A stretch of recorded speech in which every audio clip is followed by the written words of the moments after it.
Belle journée, hein?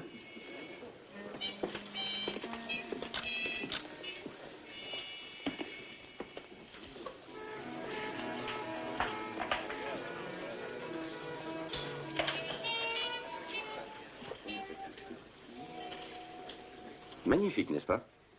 Et vous savez qu'au temps lointain de Cléopâtre, on attribuait toutes sortes de vertus bienfaisantes aux émeraudes. Portées en collier, elles étaient supposées protéger contre l'épilepsie et, paraît-il, préserver la chasteté. Avalées, peut-être bien à cause de leur merveilleuse couleur, les émeraudes avaient le don de faire beaucoup de bien aux yeux. Et inspecteur Claude Stache-t-il? Invité? Claude, le visage de la loi peut changer, mais on reconnaît toujours la poigne de ses représentants.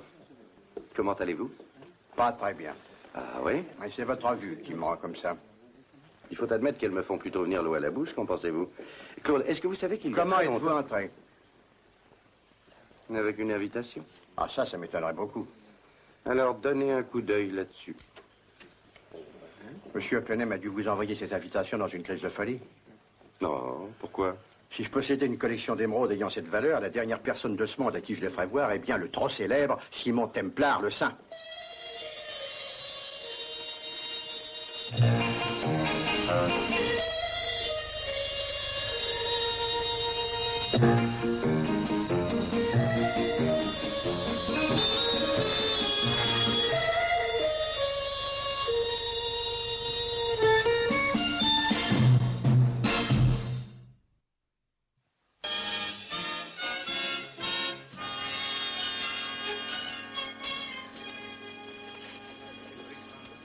Ah, le voilà qui entre.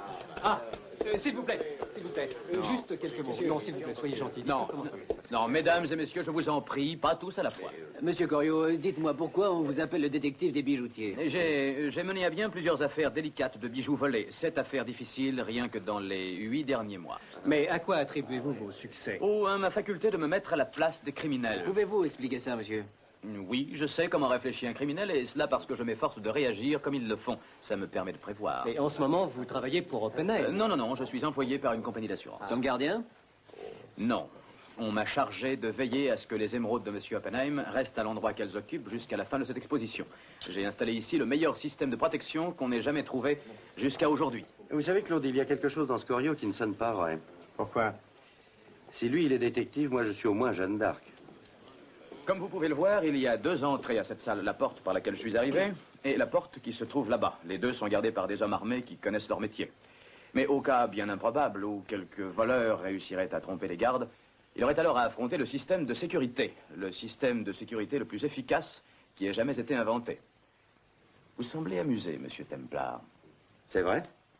Je peux vous assurer, mesdames et messieurs, que pas un voleur, pas même un homme de la valeur de Simon Templar que tout le monde connaît, ne serait capable de pénétrer jusqu'ici. Les émeraudes sont gardées par une chaîne de cellules photoélectriques tellement sensibles que la plume la plus légère qui traverserait le rayon serait repérée.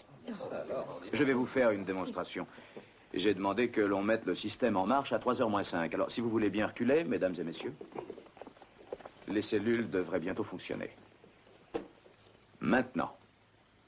Si vous voulez bien faire attention.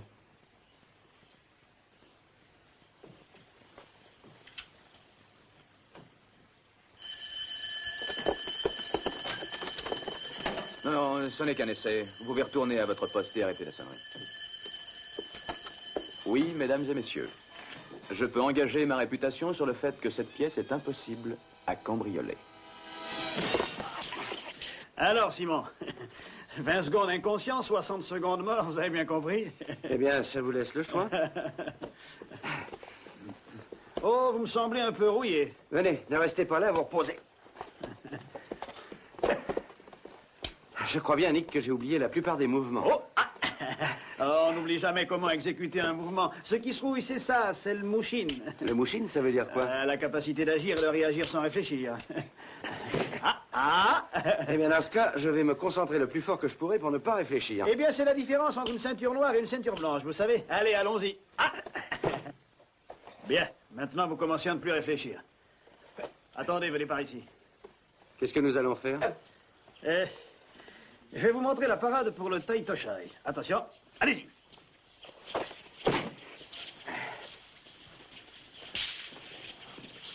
Bon, À votre tour. Allez. Qu'est-ce que j'ai oublié de faire?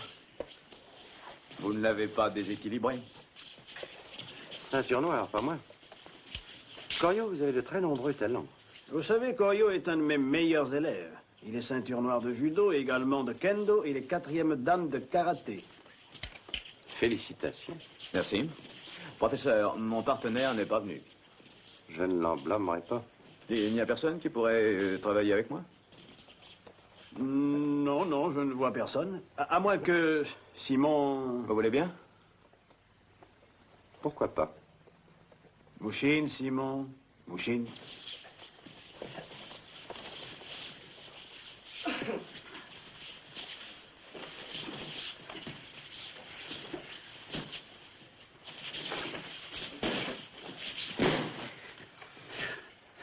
Navré de vous avoir projeté un peu trop fort. La faute en incombe qu'à moi-même.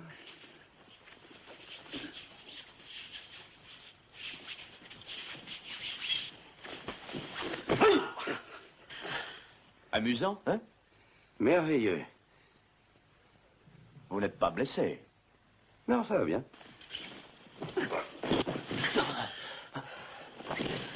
Je ne vous ai pas fait mal, mon vieux, j'espère. Non. Bon.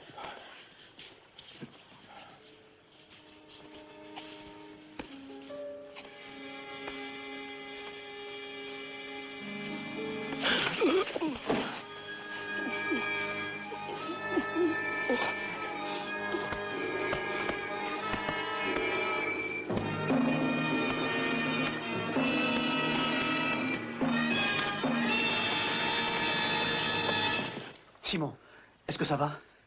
Mouchine, Nick. J'ai la tête absolument vide. Vous auriez pu le tuer. Je suis navré, Templar. Je n'avais pas vu que vous tapiez. Vous n'avez pas vu. Je taperai plus fort la prochaine fois, je suis averti.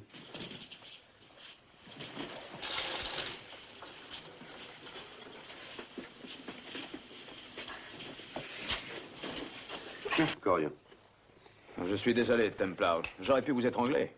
Oui, mais vous ne l'avez pas fait, alors c'était plus la peine d'en parler. Oh, vous ne m'en voulez pas, alors? Nous ferons peut-être un autre combat dans quelque temps. Je suis persuadé que oui. Dans peu de temps.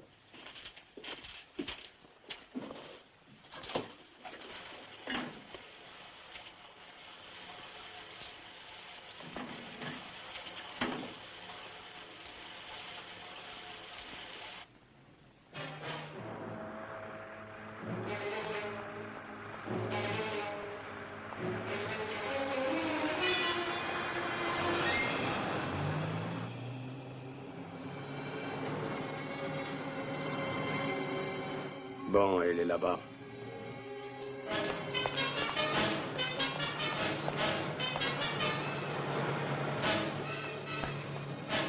Elle va tourner par la petite rue.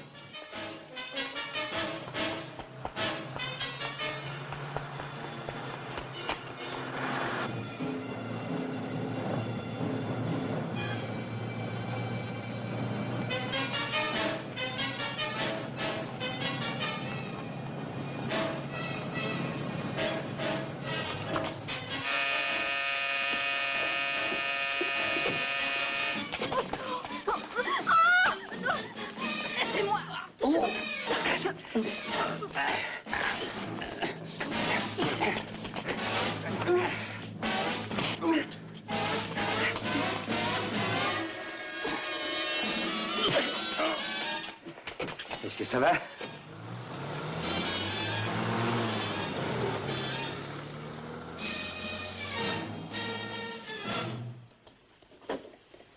Tenez, buvez ça. Merci. Ça va mieux maintenant? Je vous répondrai quand j'aurai fini de trembler. Que doit dire une femme à un homme qui vient de lui sauver la vie? Elle peut commencer par dire comment elle s'appelle. Dixon. Janine Dixon. Dixon. Vous connaissez? Vaguement. Mon frère était Roy Dixon. Ah oui, le dessinateur de diamants. Il a volé des diamants pour une valeur de 20 000 livres chez Justin Gaynor à Regent Street. C'est bien ça, mais il n'a pas volé. Et la justice dit que c'est lui. La justice se trompe. Je me souviens très bien d'avoir lu des journaux disant qu'on avait retrouvé les diamants Caché dans sa chambre, je crois. Les diamants ont été placés dans sa chambre par quelqu'un. Pourquoi? Et par qui? Pour qu'ils puissent être découverts par ce brillant détective privé qui s'appelle Peter Corio. Ah. Pour ajouter à sa gloire, le grand détective qui trouve toujours son âme, même si cet homme n'est pas coupable. Vous voulez dire que c'est Corio qui avait placé les diamants? Et il a tué mon frère.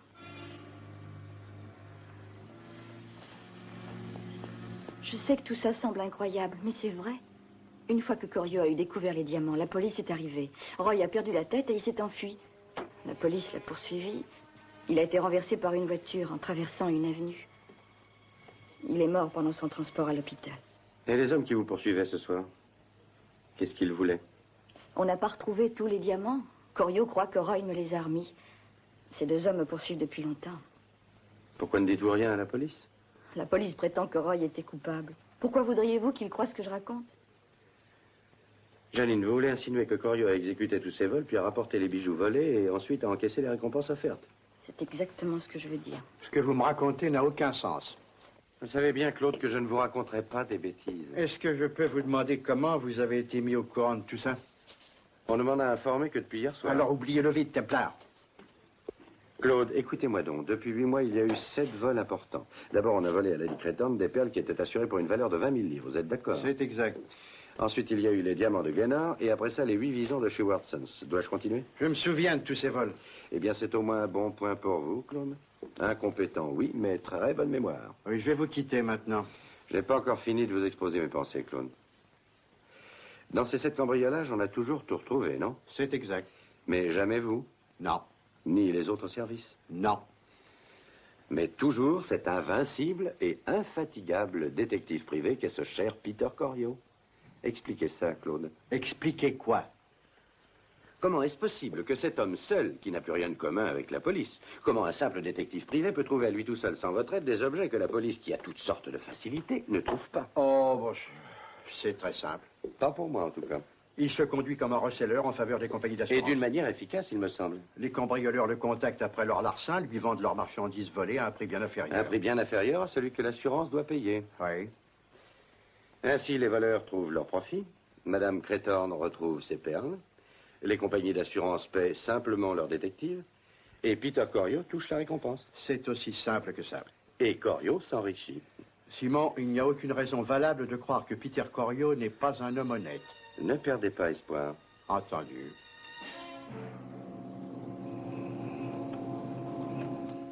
Ces deux-là sont les œuvres de Roy, les derniers qu'il ait fait. C'est magnifique. C'est un garçon très bien, mais trop ambitieux. Je lui ai répété souvent, ne soyez pas impatient. Votre plus important travail est d'apprendre. C'était bizarre. Quoi donc? C'était mon meilleur élève et à 27 ans, il en savait déjà plus sur son métier que j'en sais maintenant à 60. Monsieur Justin, est-ce que vous croyez mon frère coupable de ce vol? Mademoiselle Dixon, j'ai toujours pensé qu'il fallait baser les conclusions sur la logique, non? Alors je vous demande s'il est logique qu'un homme innocent s'enfuit à l'arrivée de la police. Il s'est affolé. Il a perdu la tête. Il gagnait plutôt bien sa vie ici, n'est-ce pas? Exactement, 78 fois plus que je ne gagnais moi-même quand je faisais mon apprentissage en 1920. Et vous m'avez dit qu'il avait mis de côté à la banque des économies importantes. Oui, plus de 4000 livres. Bon, monsieur Justin, en appliquant votre théorie, est-il logique qu'un jeune homme qui était bien payé, honnête, se laisse aller à voler quand il était certain d'être suspecté, et également certain de se faire prendre? Monsieur Templar, quand on a mon âge, on n'essaie plus de chercher à comprendre l'esprit humain. Vraiment? D'ailleurs, l'affaire est classée, n'est-ce pas? J'ai cru comprendre que quelques diamants n'avaient pas été retrouvés. Oui, il manquait quelques petites pierres d'une valeur estimée à 2000 livres. La compagnie n'y attache plus d'importance. Mais pas moi, monsieur Justin. Je trouve cela très important. Roy ne m'a jamais beaucoup parlé de sa sœur. Il avait simplement dit que vous habitiez en Australie. Oui, et je suis revenue quand il est mort. Pour blanchir sa mémoire. Oui. Vous ne voyez rien d'intéressant à nous dire, rien qui puisse nous aider? C'est bien qu'il y a quelque chose. Roy avait reçu plusieurs coups de téléphone pendant la semaine précédant le cambriolage d'une femme. C'était inhabituel? Oui, je me souviens de ces appels téléphoniques parce qu'ils étaient passés en préavis depuis Maidenhead. Il n'a jamais parlé de cette femme dans ses lettres? Non. Il y a pourtant quelque chose. Hein, quoi donc? Parmi ses affaires personnelles, il y avait un petit carnet d'adresses. Où est-il? Il est chez moi.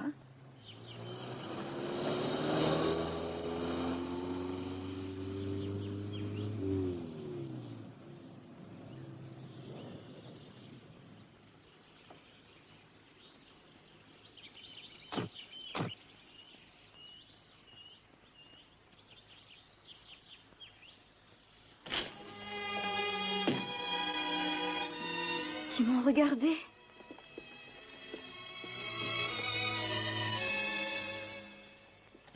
J'ai peur, Simon.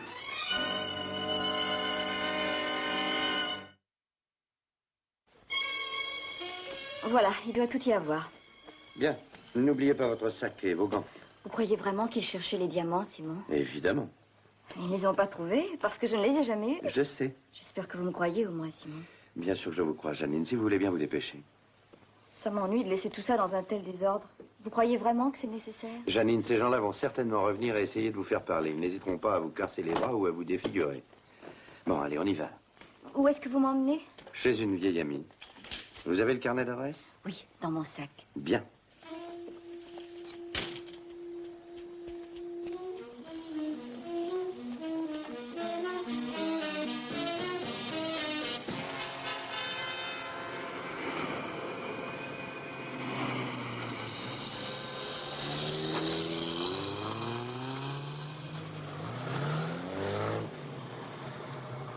Ne le perds pas. T'en fais pas, je connais le travail.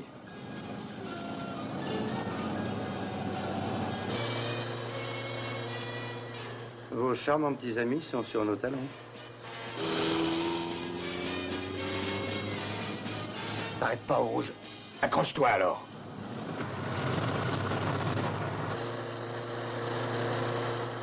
Ils ont réussi à passer? Oui, ils ont brûlé le rouge.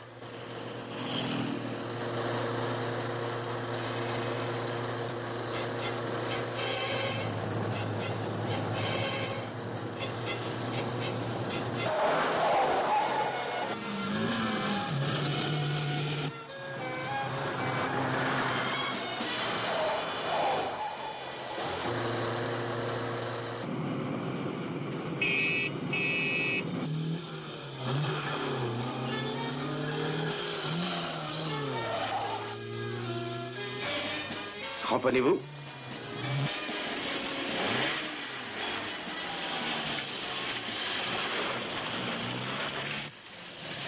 Vous vous entraînez pour le championnat du monde? Excusez-moi de vous déranger, est-ce la route pour Birmingham? Ah oui, droit à travers le mur, puis à gauche à travers la baie, et enfin à droite sous la colline, et vous y êtes. Très amusant. Est-ce que vous m'auriez cru si je vous avais dit que 2 hommes armés jusqu'aux dents nous poursuivaient? Non. C'est ce que je pensais. Alors je vais raconter cette histoire à quelqu'un d'autre. Au revoir. Au revoir.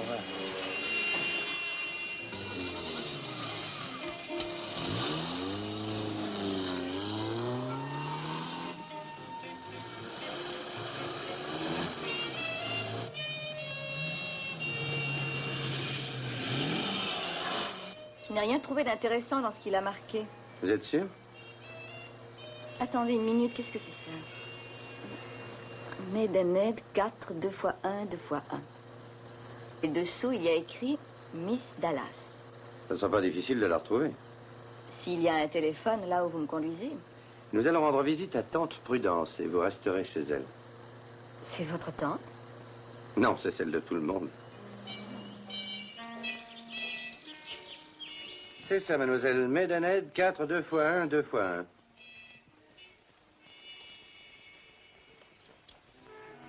C'est le numéro de quoi? Je vois, merci.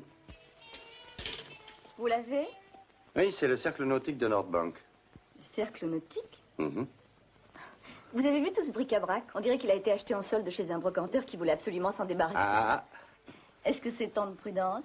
c'est la grand-mère du brocanteur. Simon Templar, je vais vous fracasser le crâne et vous arracher les yeux. Voilà la Tante Prudence. Votre pauvre cœur infidèle s'est souvenu de moi? Je vais vous écorcher. Bonjour, vite. Prudence. Ne me dites pas bonjour, sale bête. Alors, voilà une façon de parler à votre futur mari. Le mariage ne tient plus. Vous êtes revenu en ville depuis un mois et vous n'êtes pas venu me Vous voir. n'êtes pas la seule beauté de la ville. Oh, vous n'êtes pas assez constant pour moi. Pas assez rangé pour une femme comme vous non plus. Comment vous appelez-vous? Prudence, je ne voilà. vous ai pas parlé à vous. Répondez, ma fille. Je m'appelle Janine Dixon. Est-ce que vous aimez cette espèce d'imbécile? Toujours droit au but, comme d'habitude. Ah, laissez-le tomber. Il sera toujours en voyage, loin de chez vous. Vous ne le verrez jamais.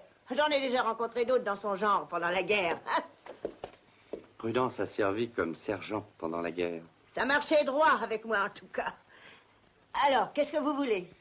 J'aimerais que vous gardiez Janine chez vous pendant quelques jours. Hein? Pourquoi? Non, c'est une maison bien cachée que vous avez là. La police la recherche? Non, mais une paire de bons hommes prêts à tout la poursuivre pour essayer de la faire parler. Ah oui, vraiment?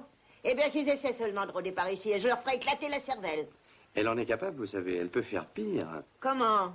Oui, il pourrait s'effondrer en vous entendant.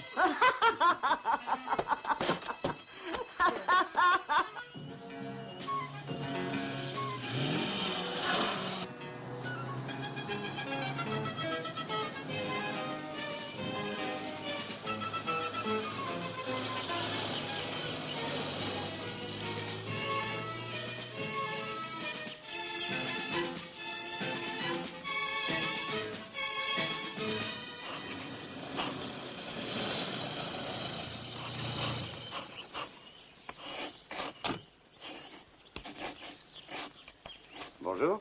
C'est fermé, mon gars. La saison est terminée. Hein? Vous ne seriez pas une vedette de cinéma, par hasard? Non, ça, je peux vous l'assurer. Je l'aurais bien cru. Vous êtes là depuis longtemps déjà? 10 ans. Vous connaissez une femme du nom de Dallas par ici? Je vois pas, jamais entendu ce nom-là. Hein? Merci quand même. Attendez, je connais un bateau qui s'appelle comme ça. Un bateau? Oui, un bateau. Où est-il? Par là-bas. Oui, c'est le gros bateau blanc, là. Vous savez à qui il appartient? Ouais. Alors, est-ce que vous allez me répondre? Je me demande si je vais vous le dire. Je pourrais toujours le savoir autrement, vous savez, mon vieux. Mais ça vous prendrait moins de temps si je vous le disais, n'est-ce pas? Non, non, non, non, je ne veux rien du tout. Non, c'est simplement parce que j'aime bien être contrariant, les frères. Vous semblez être un jeune homme bien, ben, je vais vous le dire. Le Miss Dallas appartient à un type qui s'appelle Corion. Peter Corion. Il n'y a rien au monde qui me mette plus hors de moi que cette incapacité à exécuter des ordres d'une simplicité dérisoire. Je mène une partie très dangereuse pour moi. Chaque mouvement doit être soigneusement prévu et effectué à la seconde. Et je vous ai prévenu de ce qui arriverait à ceux qui commettraient des erreurs aussi stupides. On a fait de notre mieux. C'était pas de notre faute? Non, ce n'est jamais la faute de personne. Et je vous préviens tous les deux que si ça se reproduit... Sortez. Par l'autre porte.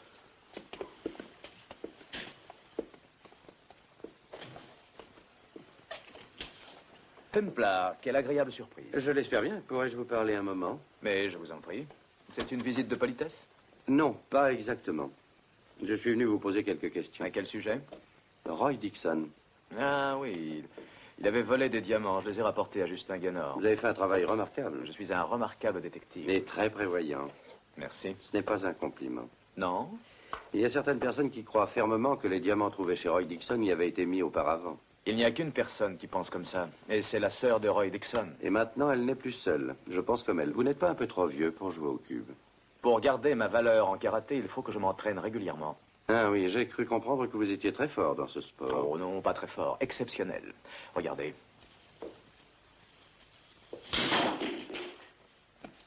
Vous risquez de vous faire mal à la main en jouant comme ça? Votre devoir est d'aller tout raconter à la police, si vous avez des preuves que Dixon n'était pas coupable. Je n'ai pas de preuves, pour l'instant.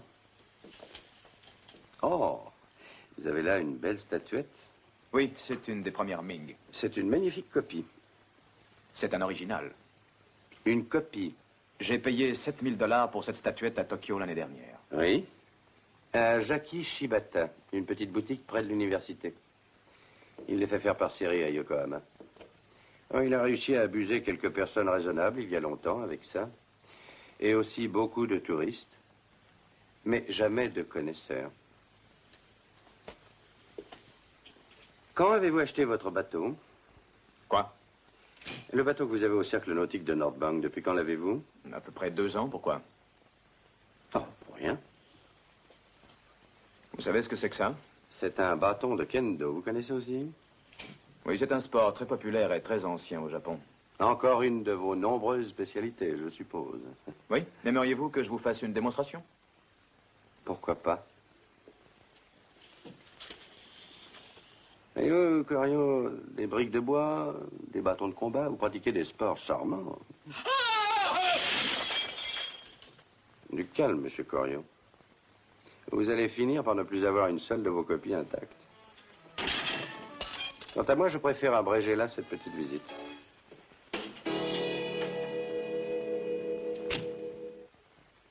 Évidemment, les femmes de ces pays pensent différemment.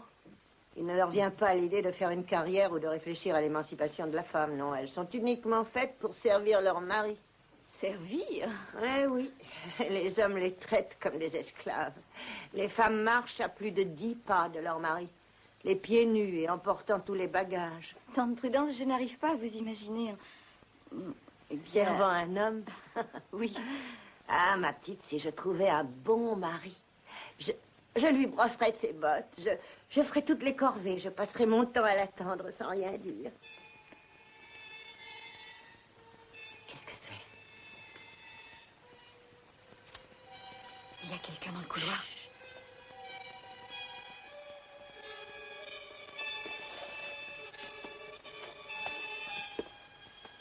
Qu'est-ce que vous venez Aide-moi, faire vite. chez moi sans ma permission, hein? Laissez-la tranquille, ne lui faites pas de mal. Laissez-la, je parle. Laissez-moi! Mets-la à la voiture et rapporte la corde. Dépêche-toi, aidez-vous.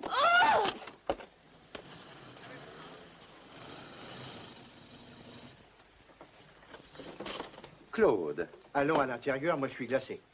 il fait une si belle nuit que je pensais aller prendre un bain de minuit.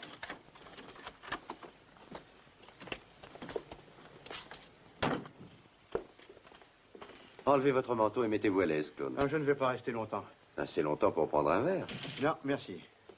Vous voulez dire que c'est une visite officielle? Tout au plus, disons, officieuse. J'ai fait une découverte.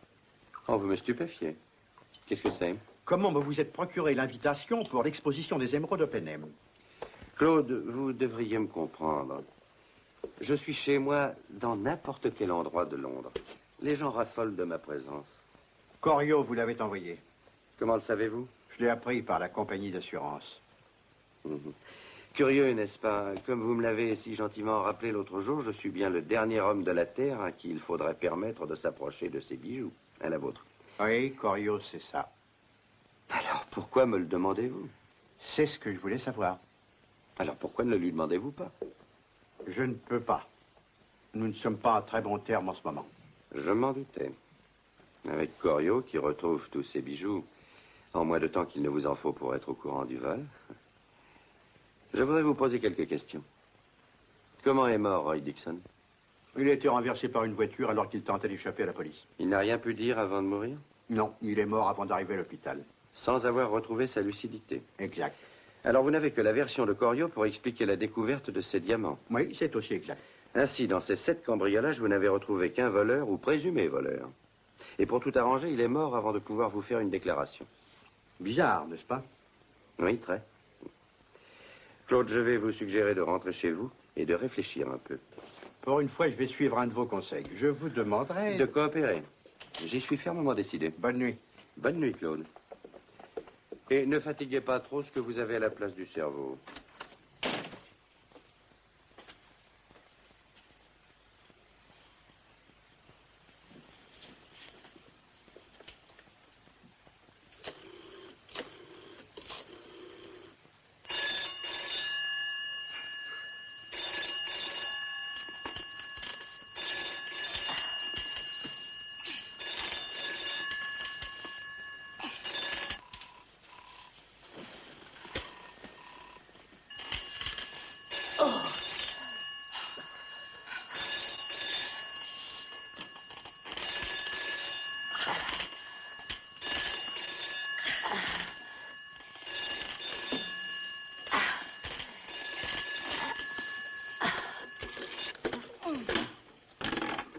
Allô? Allô? Simon! Simon! Simon!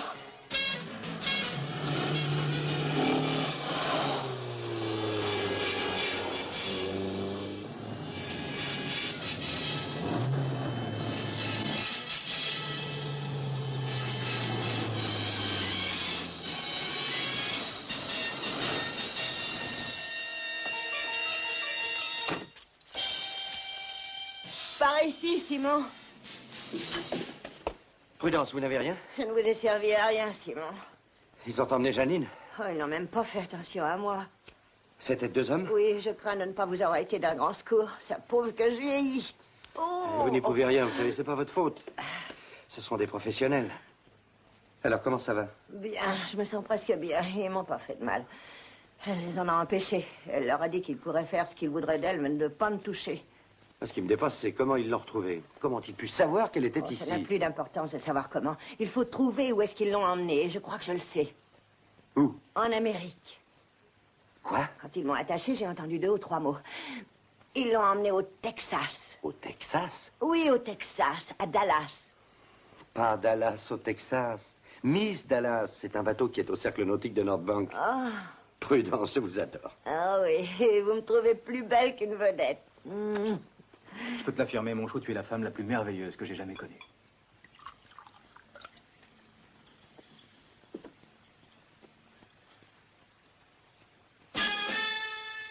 À nos amours.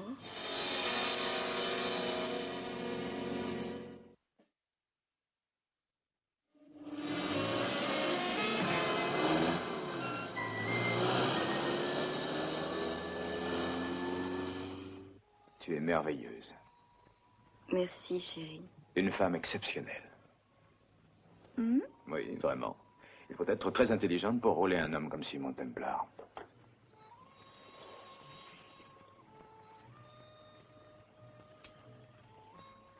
Je ne fais qu'essayer de t'imiter. J'ai un très bon maître.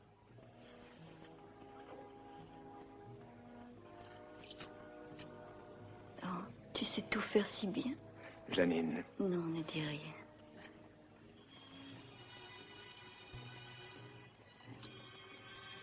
une fois tout fini, ce soir, nous partirons. Oh? Où ça? Qu'est-ce que tu penserais de vivre à la campagne, mon amour? J'ai horreur de ça. Oui, je le sais. C'est pour ça que je vais acheter un appartement à Paris. Peter, c'est formidable. Est-ce que tu réalises combien nous avons ramassé ces 8 derniers mois? Dis-le-moi. Notre butin doit dépasser maintenant une valeur d'1/4 de million de livres. Alors nous sommes riches. Mhm. Et encore ce soir. Oui. À moins qu'il se passe quelque chose d'imprévu. C'est impossible. Suppose que la vieille femme ait l'idée stupide de mourir. Oh, mais tu ne connais pas cette vieille femme. Tante Prudence ne va pas mourir pour si peu. Et si Templar n'a pas téléphoné? Il a promis. Il a dit qu'il téléphonerait à 9h30 pour lui demander si tout se passe bien. Peter, détends-toi. Simon Templar se dirige vers Maidenhead à cette seconde précise.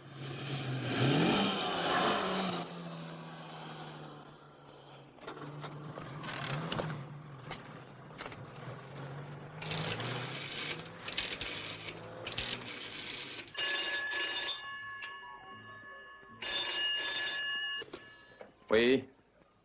Bien. Bien, suivez-le là-bas.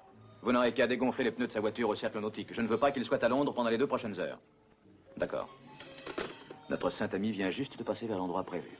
Peter, as-tu pensé au gardien du cercle nautique? Oui, il sera ivre-mort grâce à un ami généreux. Oh, chérie, tu penses vraiment à tout. Ne tente pas, mon chou. Il faut d'abord songer aux émeraudes Oppenheim. Tu sais, en un certain sens, c'est dommage Quoi donc? que tout cela finisse si vite. C'était fait d'une façon si parfaite. Ne sois pas trop gourmande, ma chérie, ça ne peut pas toujours durer. Tu sais quel travail j'ai préféré? Non, lequel? Chez Madame Creston, les perles. Tu les as volées si facilement. Et elle t'a remercié d'une façon tellement admirative quand tu les as retrouvées. Et la compagnie d'assurance a été si généreuse. Nous avons eu beaucoup de chance, chérie. 7 vols importants et à chaque fois une grosse récompense. Et maintenant, nous allons faire passer Templar pour le voleur de ces émeraudes. Prends ton manteau.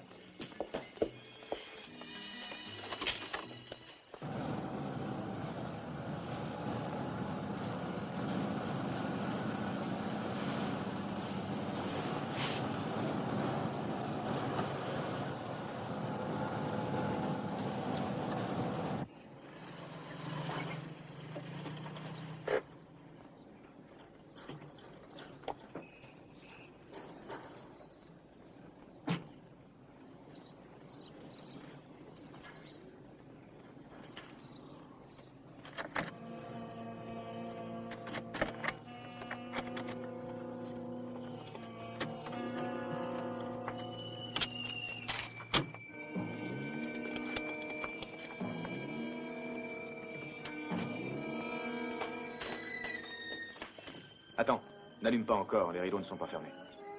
Je suppose que tu sais où est la chambre, hein? Je pense que tu plaisantes. Par ici. À quelle peine va être condamné Templar?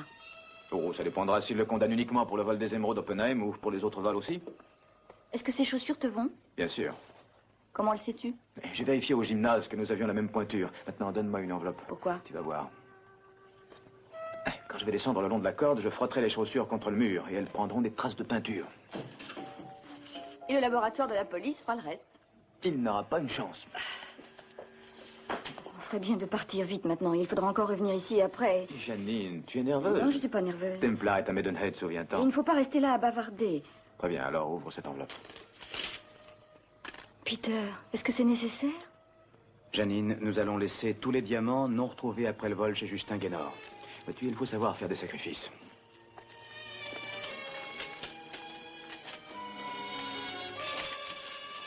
La police ne pourra pas ne pas les trouver.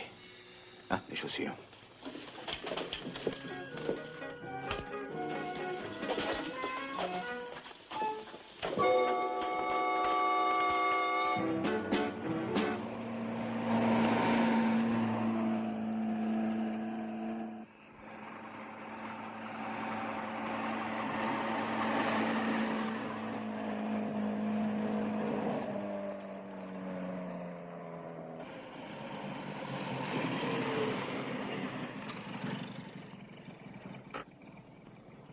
Ça va durer combien de temps? Non, ce ne sera pas long.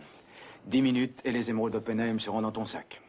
Je commence à devenir nerveuse. Pas à cause de Templar. J'ai comme un pressentiment que nous l'avons peut-être sous-estimé. Chérie, en ce moment, Simon Templar vole à ton secours vers un cercle nautique qui est vide et où personne ne le verra pour pouvoir lui fournir un alibi. 10 minutes, mon chou. Bonne chance.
Bonsoir, mademoiselle. Avez-vous besoin de quelque chose? Non, merci, j'attends mon fiancé. Alors, bonne nuit.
Pourquoi est-ce qu'il ne sort pas?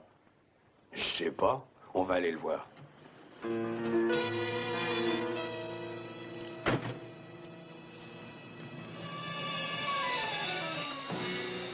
Surpris, hein?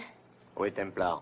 Ce ne sont pas vos affaires. Où allez-vous après à conduire de cette manière? Vous aimeriez bien le savoir, hein? Espèce d'immonde personnage, sale voyou! Vous n'êtes beau qu'à molester les pauvres vieilles femmes! Sortez de ma vie plus vite que ça, c'est tout ce que vous savez faire, hein? Vous sauvez!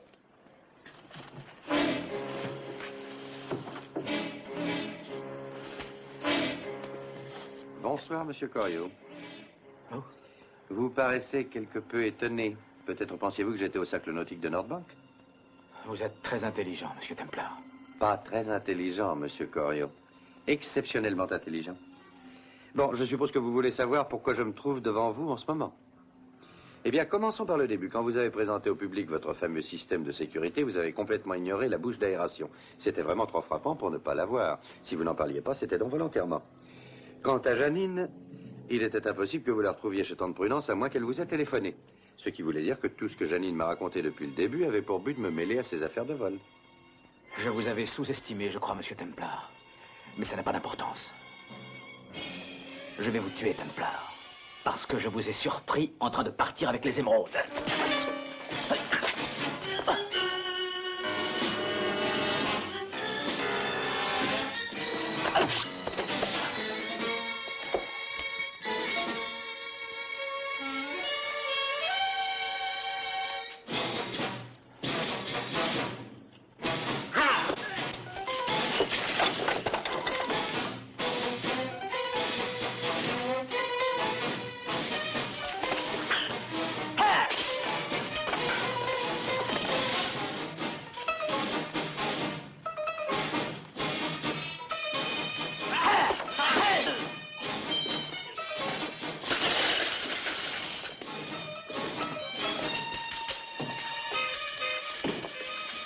Claude, vous arrivez toujours trop tard. Ah, je suis venu le plus vite que j'ai pu. Vous n'avez rien?